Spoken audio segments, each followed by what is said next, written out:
各位投資者，喺國防工業嘅核心，你哋有冇發現一間公司，佢嘅股息率竟然高達5.59%？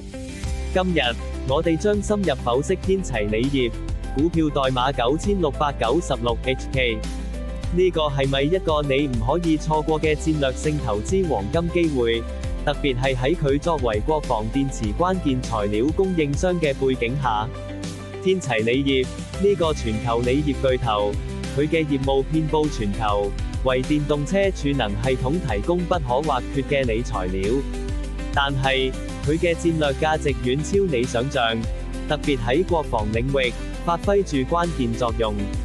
你可能唔知道，你不單止係電動車嘅心臟，更係現代國防科技嘅隱形基石。從高性能軍事無人機到戰場通訊設備，高效可靠嘅鋰電池都係不可或缺嘅核心動力。對於尋求穩定回報嘅投資者嚟講，天齊鋰業嘅吸引力唔容忽視。佢以1.72倍嘅市淨率交易，更提供高達5.59%嘅誘人股息收益率，顯示出良好嘅價值基礎。喺過去幾年，儘管市場充滿變數，天齊鋰業依然保持住14%嘅複合年增長率，顯示出公司喺全球鋰需求增長中嘅強大競爭力同捕捉市場機遇嘅能力。從股價表現嚟睇，天齊鋰業展現出不俗嘅韌性。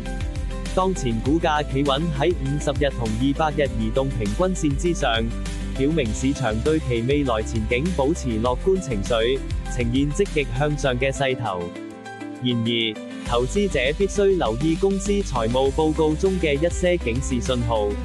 近期 EBITDA 利潤率出現顯著下滑，最新盈利更錄得每股虧損4.82港元，呢些都係值得深入探討嘅潛在風險。你今日估咗未？本內容只供參考，並不構成任何形式之投資建議、邀約或推薦。投資有風險，買賣需謹慎。